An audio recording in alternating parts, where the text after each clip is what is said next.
Blimey, that new Shadow game sold well, hasn't it? It's proven that not only can a Sonic game be a critical and commercial success without him being a playable character or the main focus, but that there's a ton of potential in giving other characters from the franchise their very own game too. Just look at Nintendo, they've been doing this sort of thing for decades now. Luigi's Mansion, Wario Land, WarioWare, Captain Toad Treasure Tracker, Pokemon Mystery Dungeon, freshly picked Tingle's Rosy Rupee Land, Zelda The Wand of Gamelon. These are undeniably all-time classics that gave supporting characters a shot in the spotlight, especially those last two. So I figured, hey, why not make a video spitballing some ideas that I have for spin-off games, centered around characters who are more than deserving of taking the lead role. And if anyone from Sega or Sonic Team happens to be watching this and likes any of my ideas, you know, maybe wants to, I don't know, actually make them into real projects, feel free to go ahead and give me a call. I've got a top secret idea for a Zor game you guys will love, just saying. My first pitch is one that I think could legitimately become a franchise in its own right,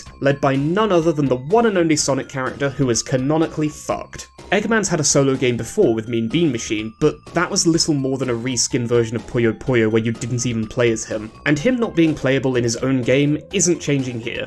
Yeah, I could be lazy and go with the easy option of an entire game where Eggman runs about in a mech, shooting everything in sight like in Sonic Adventure 2, but that's just not interesting. Eggman's a scientist, an inventor. He creates robots, traps, weird chemicals, theme parks, Death Star ripoffs, and I want to base a game around this creative aspect of his character, with Eggman's make-or-break machines. You play as the Mad Doctor's newly recruited lab assistant, initially tasked with designing new badniks, boss fights, and stage hazards for him to use in his efforts to conquer the planet, testing them out using a customizable metal fighter from the multiplayer mode in Sonic Superstars. By playing different minigames such as puzzles, races, and ring collecting to name a few, you can unlock even more parts and items to use on your future designs, or to add to previous ones. Eggman soon takes a liking to what you've created, and asks you to build a short, bite-sized level with your other work, and to have the metal fighter try and beat it. Doing so fully unlocks an act builder where you build acts.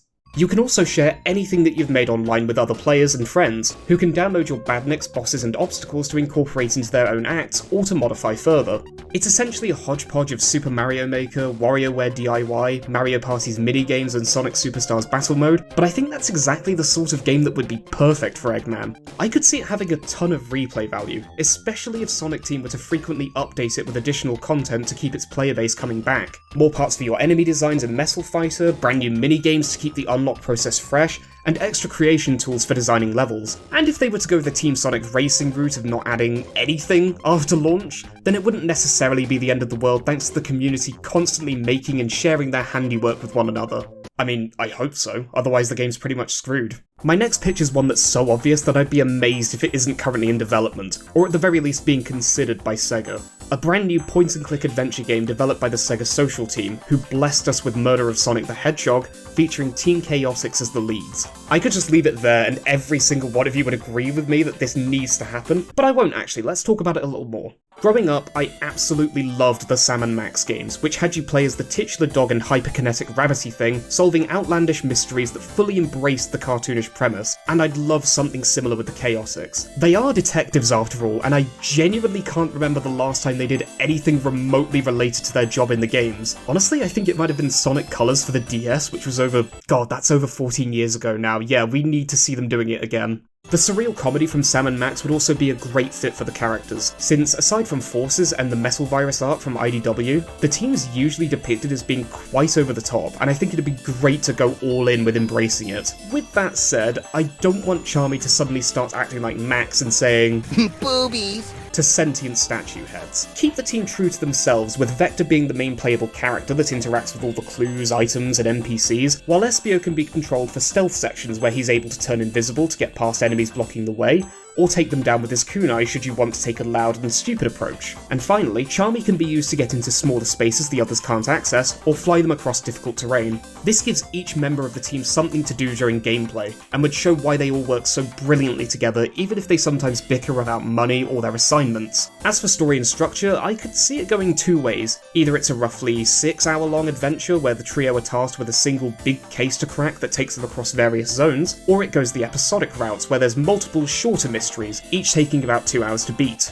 For me personally, I'd prefer the latter, as it would offer some variety in the type of work that you'd be doing, whether it's tracking down a missing person like Mighty the Armadillo, figuring out who stole the Master Emerald, or why Charmy's age changed from 16 to 6 between Knuckles Chaotix and Sonic Heroes. Are there two different Charmys? Where's the older one? How come he disappeared? I need answers. This retcon has baffled me ever since I found out about it. Let's move on before I end up questioning the Sonic canon for the rest of the video. Before we do that though, have you ever wanted to create a website, but don't know the first thing about coding or design? Sounds to me like you have a skill issue, you fucking dumbass. Go and read a book or something. Anyway, this next pitch is taking a page out of Sonic X Shadow Generations book, with Sonic X Amy Mania. And before you ask, yes, I am calling it that purely so clueless people will accidentally end up finding fan art. It's fucking hilarious and needs to continue. I love Sonic Mania. It's an incredible game and a worthy successor to the Mega Drive classics. But there are a few things that hold it back from surpassing the very best. One of those being Amy not having any presence in the game aside from these creepy little dolls. And that's weird. She had a major presence in Sonic Origins Plus, Sonic Superstars, and all of the classic comics that have released since 2016, so her exclusion is very confusing to me.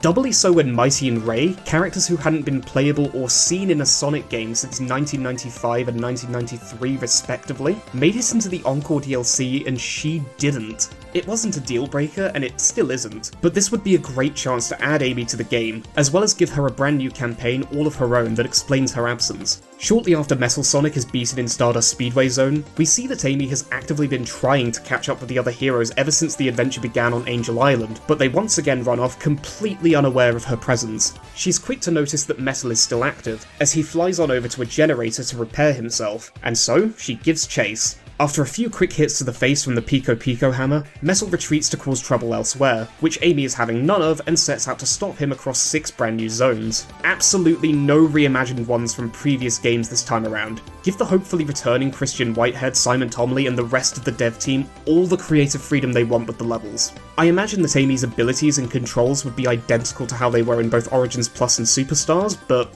who knows? Maybe the team would want to try something a little different. Perhaps they'd want to go back to how she played in Sonic Advance or try something completely new. I'd also want there to be a second playable character to offer alternate pathways only they can take advantage of, as well as giving the game some more replay value. Honey the Cat is probably the best choice, but considering the inclusion of Mighty and Ray, I think it'd be cool if Tiara from the cancelled Sonic Extreme finally appeared in a game. Completing Amy Mania would allow you to unlock her and Honey, or Tiara, as playable characters in Sonic Mania's story and encore modes, the latter of which I'd also want to flesh out a bit more. It was a fun enough mode, but changing the colour palettes of each zone and the occasional minor changes to the layouts aren't enough for me to come back to it.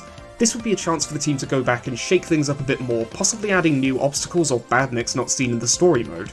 Okay, let's have a chat about Silver the Hedgehog. Ever since Shadow Gens was announced back in January, this image has appeared on my social media feeds more times than I can count. It's a nice looking image, kudos to whoever made it, you did a great job, but I do not like the idea. Sonic Lost World is a game that I already don't care for, and I don't think adding a campaign for Silver would make it any better. Actually thinking about it, there's not a single game in the series you could realistically bundle with a Silver spin-off besides Sonic Generations, and there is no way they're making Sonic X Shadow X Silver Generations anytime soon. So, let's be bold, and give the guy a completely standalone release with Silver Awakening, which would see him travelling all across time and space to stop a new villain from altering history in order to benefit themselves, causing untold damage in the process. Time travel has been a big part of Silver's character ever since he first appeared, so it's only natural to incorporate it into his own game, and there's so many fun levels that could come from it. He could wind up in the prehistoric era where he has to fend off hungry dinosaurs in one level, and then get transported centuries into the future, witnessing firsthand the apocalypse his enemy has caused in the next. I also think it would be really cool if they took historical events from both the real world and the Sonic universe. Silver could get sent back to the night that Chaos wiped out the Echidna tribe, or maybe he could get caught up in a Roman Colosseum battle that he must fight his way out of. The most important thing for me though is how Silver would control. Truthfully, and this might be a bit of a hot take here, but I don't think he's ever been fun to play as in any game he's appeared in, and I'm positive it's because his abilities are kind of hard to develop for, especially if they aren't the sole focus of the whole game, which has always been the case. His psychokinesis means that he can move literally anything with his mind, regardless of size or distance. Rocks, boxes, enemies, bosses, terrain, the Empire State Building probably, you name it, he could pick it up and hurl it right at you. For him to do that in a game though, every single object would need to be coded for levitation and throwing, and there's a lot of bloody objects in Sonic games, good lord. Fortunately, with a team solely focused on this gameplay mechanic and not 8 other characters like in 06, it could work, and I know exactly which pipe dream developer team I'd want for it. Remedy Entertainment. I'll allow this gameplay footage from Control to explain why. Take this! It's no use! Take this!